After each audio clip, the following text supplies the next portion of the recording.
Após mais de 6 décadas, fragmentos reveladores de um texto bíblico vieram à luz. A história de Adão e Eva, profundamente enraizada em nossa cultura, emerge da Bíblia como um dos relatos mais evocativos. Entre as narrativas mais antigas, a que envolve o Jardim do Éden se destaca por sua intriga. Documentada em um manuscrito ancestral chamado Sefer Tamuna, ou o Livro das Imagens, essa lenda tem moldado nossa percepção com elementos como o fruto proibido, a sedução pela serpente e a expulsão do paraíso. No entanto, o que aconteceria se existissem partes dessa história ainda não reveladas? Imagine um capítulo oculto, um manuscrito perdido, ressoando verdades sombrias das sombras da história. Durante anos, estudiosos buscaram esse texto lendário. Recentemente, esses murmúrios se transformaram em clamores, conforme arqueólogos anunciaram ter desenterrado essa peça autêntica. O que foi descoberto, contudo, está longe de ser um conto reconfortante. Convidamos você a explorar conosco essas descobertas que desafiam nossas compreensões mais fundamentais. Os textos conhecidos como os livros de Adão e Eva foram encontrados na tumba egípcia de Tutankamém e mais tarde publicados em 1926. Hoje, esses são alguns dos documentos mais antigos já conhecidos, originários do início do cristianismo no Egito e atualmente disponíveis em leilão. Esses volumes exploram as experiências de figuras icônicas do Gênesis após sua expulsão do Éden, refletindo um conjunto de crenças pré-históricas, ainda que a autenticidade e datas de sua antiguidade permaneçam sob debate. Conhecido como o Apocalipse de Moisés, este título grego foi atribuído a um manuscrito antigo que, segundo algumas referências em 2 Coríntios, parece ter sido conhecido por Paulo. A narrativa foi inicialmente revelada a Moisés, embora a versão latina tenha começado com sua tradução para o inglês, e a data precisa de sua composição permanece incerta. Consenso entre os estudiosos sugere que foi redigido no 1º século da Era Comum em uma língua semítica, embora possa ter sido transmitido oralmente por um período considerável antes de sua documentação. As principais fontes textuais em latim são datadas dos séculos 9 ao 12. A documentação desta obra não foi amplamente detalhada, pois era considerada um pseudepígrafo, ou seja, uma obra fictícia, embora historicamente precisa, frequentemente excluída dos textos bíblicos canônicos devido ao seu estigma. Apesar disso, o livro proporciona insights significativos e uma compreensão profunda de eventos históricos, representando uma tradição oral que narra desde a criação da primeira vida humana até o momento em que foi decidido registrá-la. A narrativa está apenas começando a se revelar mais intrigante. O livro de Adão e Eva, também conhecido como a contradição ou o conflito de Adão e Eva com Satanás, supostamente descreve os eventos após a expulsão do casal do Jardim do Éden. Neste relato, Satanás convence Adão e Eva de que o fruto proibido era, na verdade, benéfico para eles, contrariando a vontade divina. Satanás tentava persuadir Adão e Eva de que não podiam confiar em Deus. Acredita-se que o autor do livro de Adão e Eva foi um egípcio anônimo que inicialmente escreveu a narrativa em árabe. Com o tempo, a obra se difundiu para o sul e foi traduzida para o etíope. Embora a data precisa de sua criação seja incerta, muitos estudiosos sugerem que ela foi composta algumas décadas antes do nascimento de Cristo. O livro foi traduzido para o inglês e publicado pela primeira vez no século XIX. O livro de Adão e Eva é dividido em 2 volumes. O primeiro detalha a fuga do casal do Éden e os desafios que enfrentaram por influência de Satanás. Revela também que Caim e Abel tinham irmãs gêmeas. Caim, apaixonado por sua própria gêmea, Lulua, cometeu fratricídio motivado pela contrariedade dos pais, que desejavam que ele casasse com a gêmea de Abel. O segundo livro narra a história dos patriarcas antes do dilúvio, incluindo como os descendentes de Sete viviam no Monte Hermon, até serem persuadidos a deixar o local pelas filhas de Caim e Janom, resultando na sua queda como anjos. A morte de Caim, assassinado por Lameque, o cego, e outros eventos até o nascimento de Noé também são descritos. No primeiro volume, há um episódio em que uma serpente pune Adão e Eva, mas é impedida por Deus, que a torna muda e a exila para a Índia. Satanás faz várias tentativas de destruir o casal, incluindo uma ocasião em que lança uma pedra sobre eles. Deus, porém, os salva e relaciona esse ato de salvação à futura ressurreição de Cristo. Deus também prevê vários eventos bíblicos futuros, incluindo a história de Noé e o dilúvio. O primeiro livro enfatiza a profunda tristeza e impotência de Adão após ser expulso do Éden. Quando Deus expulsou Adão do jardim, evitou colocá-lo na fronteira norte para que ele não estivesse próximo à água. Dessa forma, Adão e Eva não poderiam se lavar nela, removendo seus pecados e esquecendo as transgressões cometidas, bem como as punições associadas. Deus também não ficou satisfeito em deixar Adão morar ao sul do jardim, pois se o vento soprasse do norte, traria a Adão e Eva o delicioso cheiro das árvores do Éden. Assim, Deus decidiu não colocá-los lá, para que não sentissem o doce aroma das árvores, esquecessem seus pecados, encontrassem consolo pelo que haviam feito e não se limpassem de suas transgressões. A trama se torna mais complexa, então continue acompanhando para descobrir o desenrolar dos eventos, pois Deus é misericordioso e compassivo, governando todas as coisas com sabedoria. Deus fez Adão morar na fronteira oeste do jardim, onde a terra é vasta, ordenando-o a residir em uma caverna chamada Caverna dos Tesouros, situada abaixo do Éden. Quando Adão e Eva deixaram o jardim, caminharam sem saber onde pisavam, e ao chegarem ao portão, viram a vasta terra diante deles, coberta de grandes e pequenas pedras e areia. Cheios de medo, tremeram e caíram de rosto no chão, como se estivessem mortos, pois, acostumados ao jardim exuberante, se depararam com um terreno estranho e desconhecido. Deus, movido por compaixão ao vê-los caídos diante do portão, enviou sua palavra para levantá-los e tirá-los desse estado de desespero. Adão e Eva choraram amargamente ao deixarem o jardim, sua primeira casa. Quando Adão viu sua própria carne alterada, sentiu uma dor profunda por tudo o que haviam feito. Caminharam suavemente até a caverna dos tesouros, e ao chegarem lá, Adão lamentou e disse a Eva: "Olhe para esta caverna, nossa prisão neste mundo e lugar de punição. Como ela se compara com o jardim? Como é estreita em comparação com o vasto espaço do Éden? Como esta rocha se compara com os bosques verdejantes? Como a escuridão da caverna se compara à luz do jardim? Como esta saliência rochosa pode nos abrigar comparada à misericórdia do Senhor que nos protegia? Como o solo pedregoso desta caverna se compara à terra fértil e cheia de árvores frutíferas do jardim?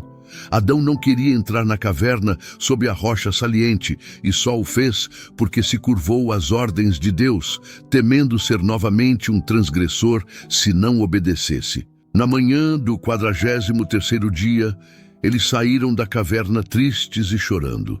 Seus corpos estavam magros e ressecados pela fome, sede, jejum, oração e profunda tristeza devido à sua transgressão. Ao saírem da caverna, subiram a montanha a oeste do jardim, onde ficaram, oraram e buscaram o perdão de Deus para seus pecados. No entanto, algo inesperado aconteceu.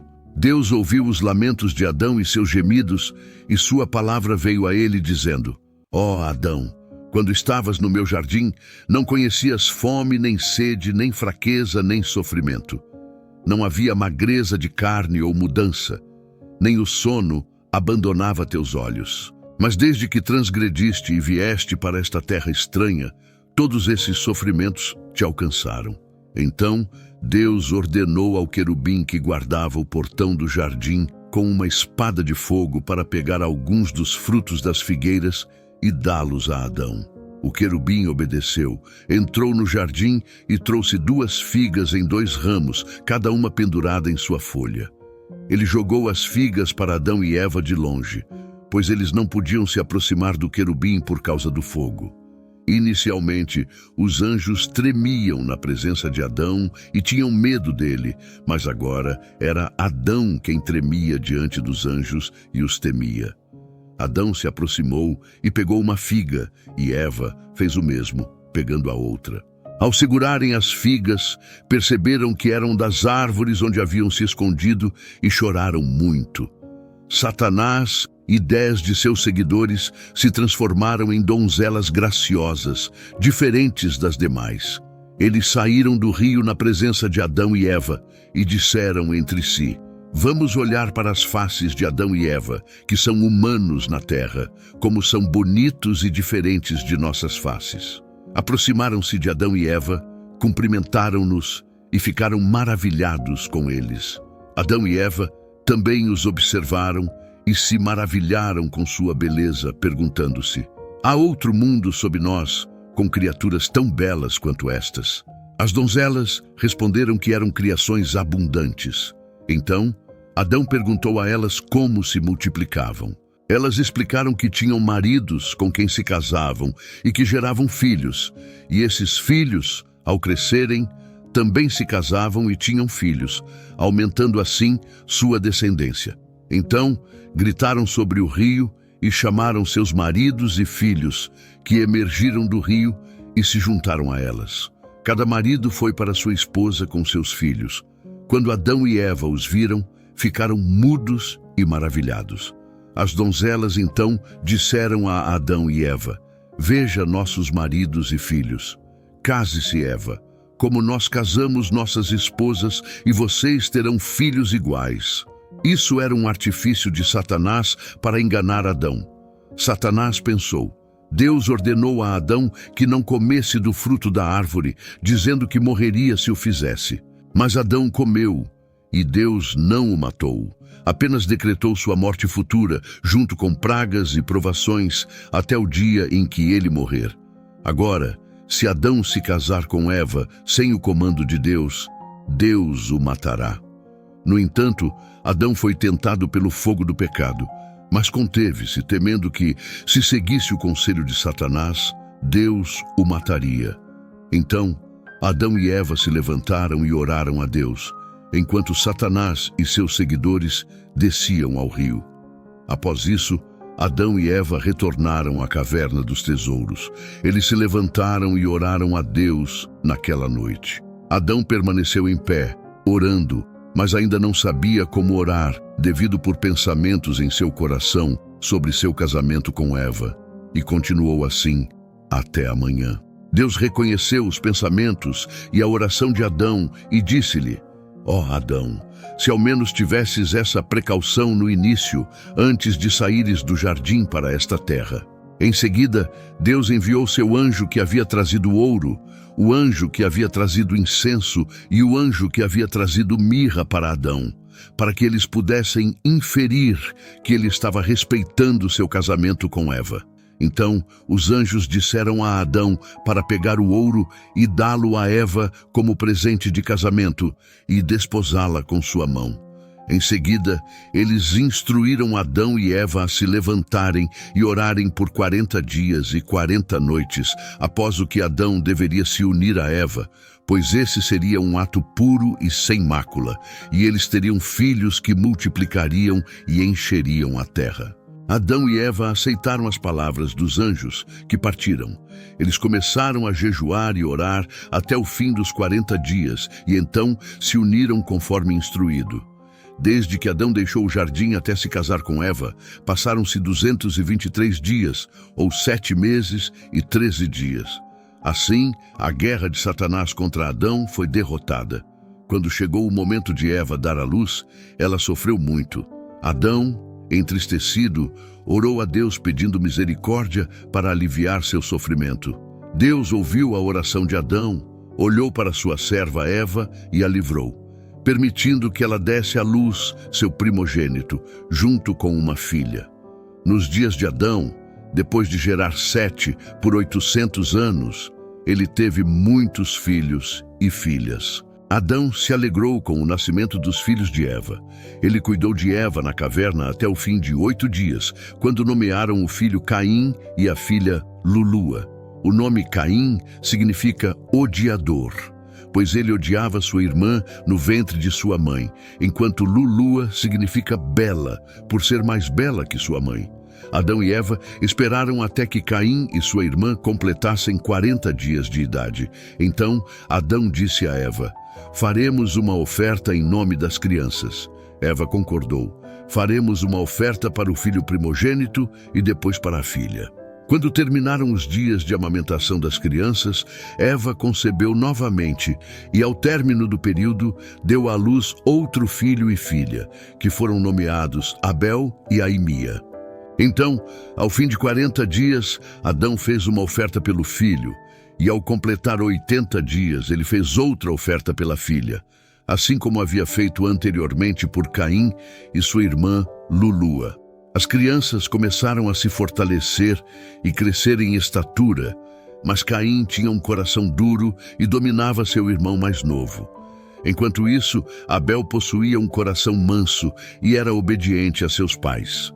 No segundo livro, os filhos de Deus, mencionados em Gênesis 6:2, são identificados como os descendentes de Sete e as filhas dos homens como mulheres descendentes de Caim. Essas mulheres seduziram com sucesso a maioria dos setitas a descerem de sua montanha e se juntarem com os canitas no vale abaixo, sob a instigação de Ganom, filho de Lameque. Ganom inventou instrumentos musicais, geralmente atribuídos a Jubal, e também armas de guerra, geralmente atribuídas a Tubal-Caim. Os canitas, descendentes de Caim, o primeiro assassino, são descritos como extremamente perversos e inclinados a cometer assassinatos e incesto. Após seduzirem os setitas, seus descendentes se tornaram os Nefilins, os homens poderosos de Gênesis 6, que foram todos destruídos no dilúvio, conforme detalhado em outras obras como Enoque e Jubileus. A próxima parte deste vídeo mudará tudo o que você pensava sobre a diferença entre o livro de Gênesis e o livro de Adão e Eva. As histórias de criação têm cativado a humanidade por milênios, oferecendo explicações para nossa existência e o mundo ao nosso redor. Dentro da tradição judaico-cristã, duas narrativas primárias se destacam: o livro de Gênesis e o livro de Adão e Eva. Embora ambos compartilhem o conceito central de um Criador divino e o lugar da humanidade na criação, eles divergem significativamente, revelando perspectivas contrastantes sobre Deus, a humanidade e a natureza do bem e do mal.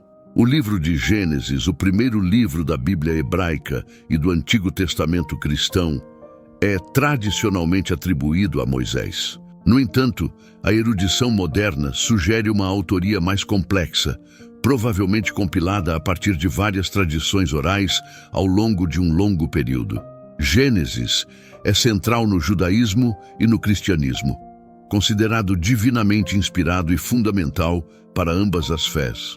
Por outro lado, o livro de Adão e Eva não faz parte da Bíblia hebraica nem do cânone cristão. É considerado um texto extracanônico, o que significa que foi excluído da coleção oficial de escrituras. Existem várias versões do livro de Adão e Eva, com origens e conteúdos variados. Alguns estudiosos acreditam que ele se originou por volta do 1º século depois de Cristo, enquanto outros o situam em um período anterior. Embora não seja canônico, o livro de Adão e Eva influenciou várias tradições cristãs e interpretações da história da criação. As duas narrativas diferem marcadamente em suas representações da criação. Gênesis apresenta duas versões da criação em seus capítulos iniciais. A primeira, em Gênesis 1, descreve um processo majestoso e ordenado. Deus cria o mundo através de sua palavra. separando luz de escuridão, terra de água, e criando os céus e a terra em 6 dias.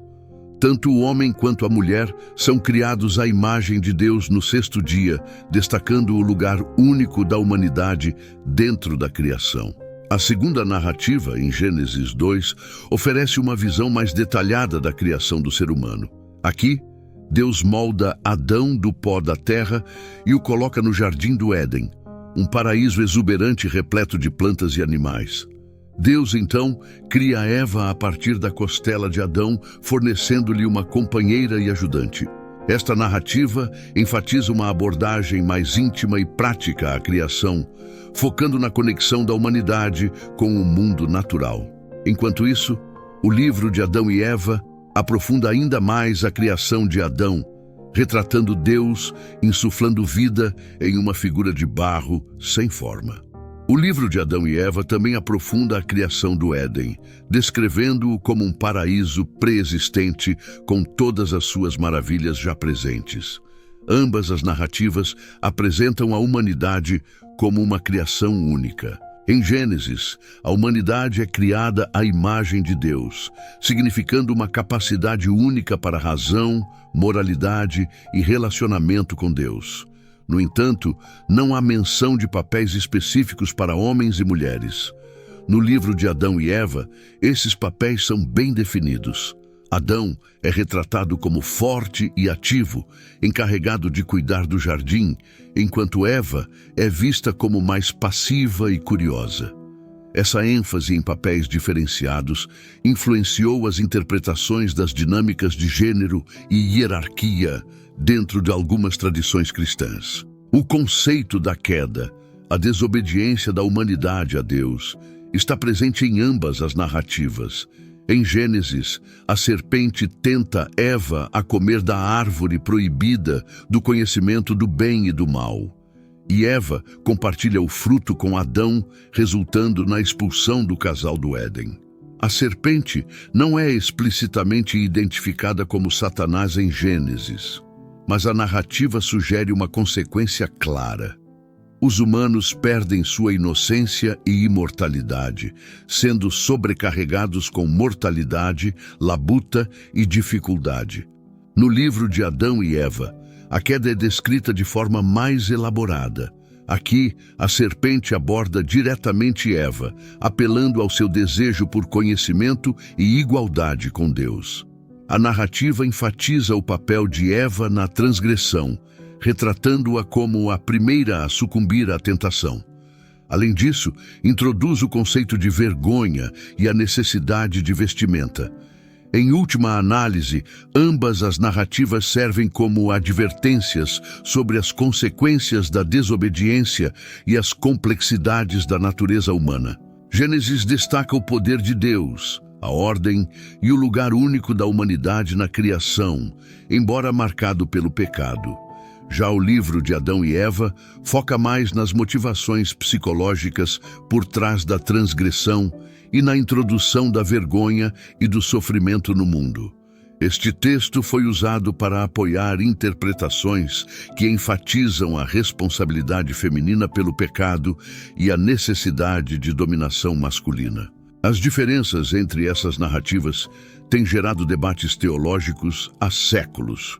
Alguns as veem como complementares, oferecendo perspectivas diversas sobre o mesmo evento, enquanto outros as consideram contraditórias, levantando questões sobre precisão e interpretação. Independentemente da visão adotada, essas histórias de criação contrastantes têm uma influência cultural e religiosa significativa, moldando compreensões da natureza humana, moralidade e nossa relação com o divino. Espero que você tenha gostado deste vídeo. Por favor, curta, comente e se inscreva. Estamos ansiosos para vê-lo em nosso próximo vídeo.